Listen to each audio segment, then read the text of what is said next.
UFC 322 is done and in the books. Islam Makhachev over there on your left is a double champ. And now it's time to start looking ahead to the future. And in order to do that, we're going to be matchmaking some winners and some losers today from UFC 322. And of course, we'll start with the man on your screen himself, Islam Makhachev, the winner and the new 170-pound champion. Now, there is a couple routes that you can go with this. You can either match him up against one of the top 170-pound contenders. You can do him versus one of the winners of the card on Saturday night, like Prates, like Michael Morales, or even maybe Ian Gary if he picks up a win this weekend at UFC Qatar. However, I'm going to go in a different direction with this, and that's because there is a super fight to be made that has so much star power and so much legacy that you cannot afford to let this fight slip out of your hands if you're the UFC. And that's the fight with Ilia Topuria. Now, it's going to be tricky to make this happen because Ilia is going to need another defense at one defense at least at 155 before we talk about him moving up and trying to win a third belt. So my strategy for that is this weekend. Dan Hooker and Arman Tsarukyan are fighting. I think Arman Tsarukyan is going to win that fight. However, maybe Dan Hooker does win. Either way, you get that winner of that fight to take a quick turnaround and fight on the first Paramount card of January. Give them a big payday. Tell them you win, you get a title shot in January. If not, it's going to Patty. I don't know, whoever. But chances are, I think Armin's going to win. I'll go ahead and spoil my prediction for UFC Qatar, which still go watch that video. But I do think Armin's going to win, and I do think he's going to do it in relatively easy fashion. So I think he's capable of making that January turnaround. And if Ilia goes out there and beats Arman and calls out Islam Makhachev after that, I think you have to make that fight, and you have to make it at the White House. I think that fight's going to happen in June. I don't know why they're not doing it on July 4th because that falls directly on a Saturday, but I don't know. I guess I'm sure they're going to be doing something over the White House that day. So, yeah, if Ilia fights Arman in June, gets him out of there pretty easily, which that might be a bit tricky for him, so I won't even say easily, but even then, that's still like 5 months to recover and be ready for that June card at the White House, and that is the biggest fight you can make in the sport right now, aside of, no, even probably including Aspinall versus John Jones. Maybe Pereira versus John Jones is bigger, but shoot, you could get them both on the same card. Either way, they're going to have to make this UFC White House card giant, and I think this is the fight to make that happen. So, Ilia versus Islam Makhachev, a lot of legacy on the line. I mean, I already think Islam, after his performance on Saturday, that he is the GOAT of the sport. However, I mean, he can really run away with that title now with a win over Ilia, and I think that's an approachable matchup for him too. I think at 170, with him being able to do that to Jack Della Maddalena, who's obviously not the same level of grappler as Ilia, but if he's able to hold someone like that down so effortlessly, I think he'll be able to do the same to Ilia Topuria. So, approachable matchup for Islam and a lot of legacy to be gained. We'll move on to the main event loser. Oh, I hate saying that. It's killing me, man. Jack Della Maddalena, my guy. Now, when I show you this matchup, I think you're going to think that I'm feeding him to the wolves and just giving up on him. But I think this is a winnable matchup for them. And I think if I had to pick this fight today, let's say they were scheduled 6 months from now to fight, I would pick JDM. And that guy right there is Shavkat Rakhmonov. I think he's good, but I think he's a bit of a physicality merchant. I don't think he's one of the top guys of the division. I wouldn't put him in. Maybe I'd put him in my top three, but I wouldn't put him above JDM, and I wouldn't put him above Islam. In fact, when he was originally booked to fight Bilal for the belt, I was considering picking Bilal in that fight. I'm not too high on Rakhmonov. I don't think he's all that great. His last performance against Ian Gary, which was coming up on a year ago, that wasn't much to write home about. I mean, he had a lot of trouble in that fight. Round 5, he was in a lot of danger of getting submitted by Ian Gary. I think he's a physicality merchant. I'm going to be real. And I think Jack Della Maddalena can break him late in the fight. I think it would be a competitive fight, and I think there's a decent chance that Shavkat wins. He definitely would be the favorite going into it. But I think it's a winnable matchup for Jack Della Maddalena, and if he were to bounce back and get a win over Shavkat, that's huge for his standing in the division. And I think after that, he'd probably be one fight away from getting another title shot. And who knows? By then, maybe Islam retires and vacates, and the division opens up a bunch more. And maybe it's just one win that'll be all it takes before he's fighting for a vacant belt. Who knows? A lot can happen in a short amount of time. So But I think this is an approachable matchup. Shavkat, he seems to always be sick or injured. I don't think he's going to be back until a few months into 2026. I can't remember exactly what he said regarding his status, but I know he is not very active. I know he's injured a lot, especially last year. So I think it'll be a while until we see him in the cage. That'll give Jack some time to rest after his loss over the weekend. It'll give Jack some time to train, to get ready for another guy who has grappling and who is big and strong. So yeah, and I think if Jack goes out there and wins that fight, that proves a lot for him and his improvements that he would have made since his last fight. So that's the fight for me to make. And they can go a lot of different ways at welterweight. Of course, there's another few fights that I'm going to be talking about in that division, but a lot of moving parts there. So it doesn't have to be Shavkat. He can fight Usman. He can fight Prates. He can fight even Sean Brady if they want to test him against a pure grappler again. There's a lot of ways they can go, but this is what I would book him for. Moving on to the co-main event winner, Valentina Shevchenko. I think this one's pretty obvious. I'm going to go Natalia Silva here. She completely shut out Alexa Grasso, beat up her face. I was looking at pictures. I was looking for a picture of Natalia Silva to use for this slide, and I was looking at, and I ended up finding a picture of Alexa Grasso after her fight where she was just, her face was all beat up. She had a big swollen black eye. She had a cut on the other side of her face. She had gotten just battered by Natalia Silva. She's really good. She's really quick. She's really sharp. She's really good fighting off her back foot. I think there's a chance that it could be a bit of a dull fight because, as we saw from Valentina Shevchenko over the weekend, she pretty much was a statue until Zhang Weili threw first. So this could be a lot of standing still staring at each other. But still, I mean, I don't think you can deny Natalia Silva. She's clearly the number one contender. Erin Blanchfield, I suppose she's in conversations, but she lost handily to the girl and Manon Fiorot who lost to Valentina Shevchenko. So I think this is a no-brainer matchup to make, and yeah, not much to talk about there. Moving on, the co-main event loser, really another no-brainer matchup to make.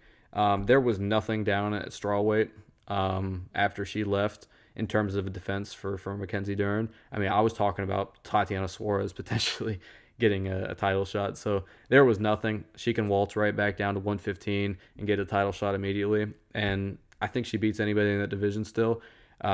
When someone doesn't have a crazy physicality advantage over her like Valentina Shevchenko, I think she's going to beat them, and I think she's going to do it dominantly. So I'd like to see her go back down to strawweight, which I think she will, and she'd get an immediate title shot right away against Mackenzie Dern. And we could restore some order to that division, get some real good fight back at the top of the division, if that makes sense. Moving on to the feature fight winner, Michael Morales.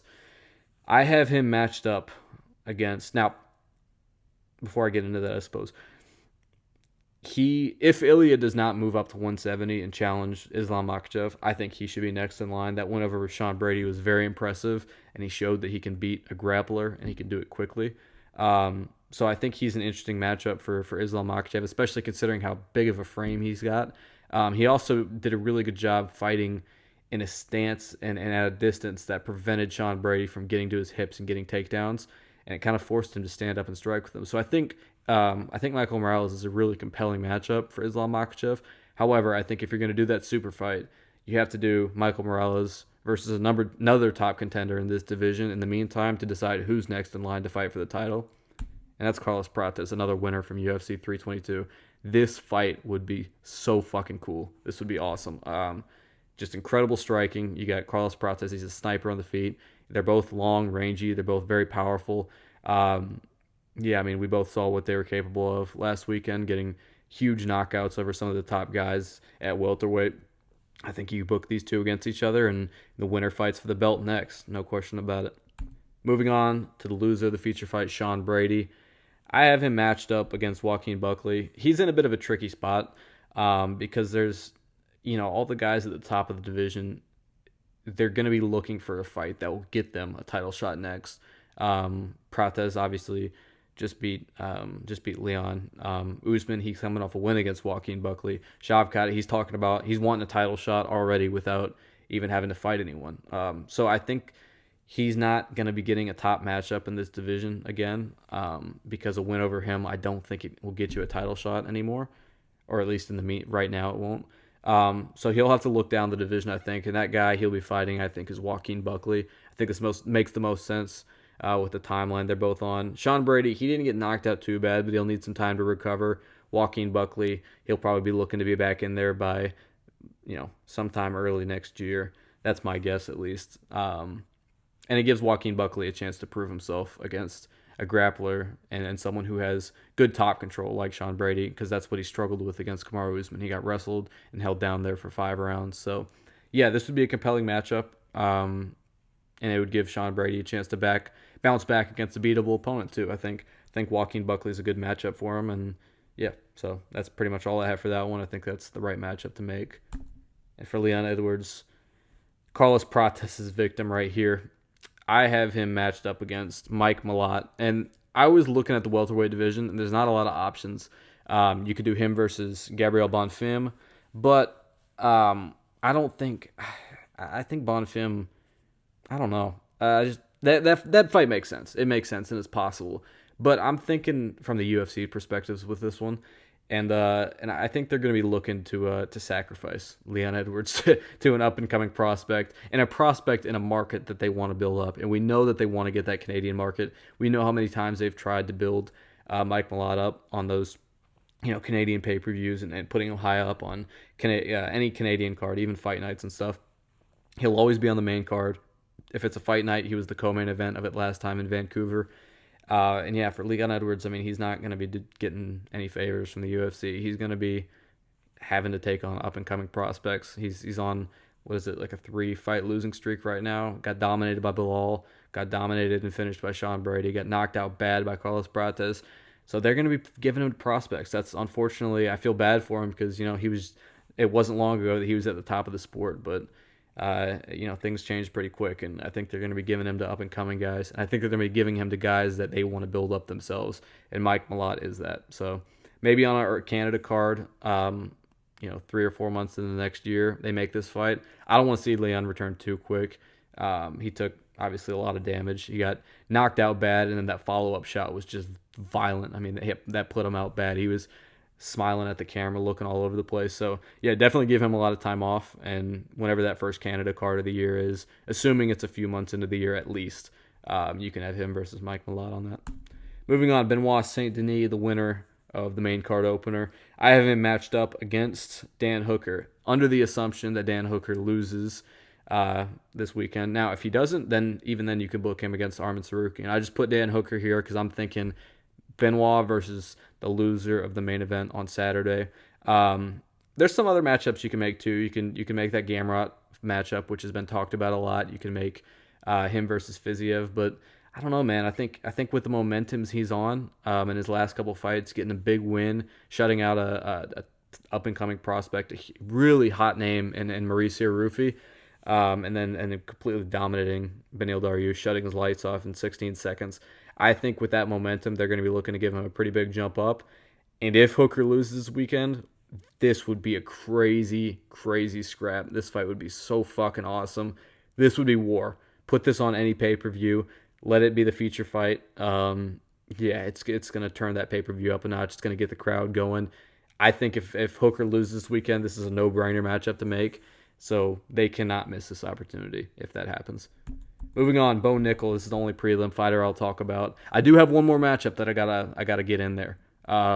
It's something that's kind of flying under the radar that people aren't really talking about, which I think is crazy because I mean this is a matchup for the ages that I'll be talking about next. So stick around for that. Bo Nickel, though, in the meantime, I have him matched up with Abus Magomedov.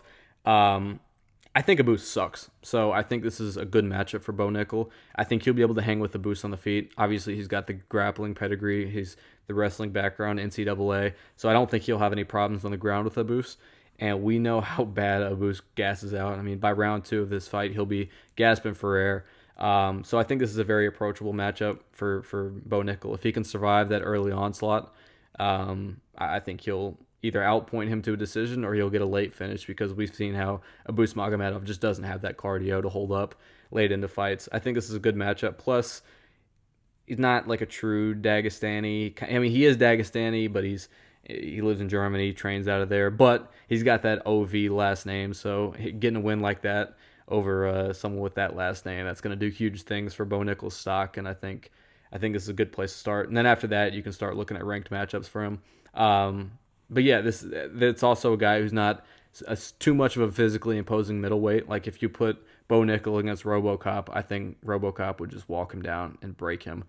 So yeah, it's an interesting one right here. I'm trying to think of who I'd put RoboCop against. Speaking of that, I don't know. Maybe you do him against maybe against what? Why am I blanking? Marvin Vettori. Do him against Marvin Vettori if he loses to Bruno Ferreira. I know you'd be kind of sacrificing Marvin Vettori to two power punchers back to back, but I don't know. I think that'd be an approachable matchup for RoboCop, and it'd be a fun scrap too. So maybe do him if he's coming off a loss next month. Also, back to the last fight on the card, Beneil Dariush for him. Retire. The chin is gone, dude. You can't take a punch. I should have saw the warning signs and picked picked you to get knocked out in round one after you got dropped by Moicano. That's not a good look at all. But that chin can't hold up, man. That's three devastating knockouts in your last four fights, and they came early too. All three of those knockouts came in the first round. So the chin's gone. The age is catching up to you. You look a lot slower out there. No shame in hanging it up, man. Had a great career. Don't take any more damage. Don't take any more damage, please. So, one more fight. I told you I'd get into this one. This is the big one. Saving it for the end. When you think about fights that ended in a anticlimactic way, they ended too soon. Like Aspinall versus Gane last month. You think back to Charles Oliveira versus Max Holloway. Such an anticlimactic ending. You want to see more. You got to see the rematch, and you got to get a definitive answer.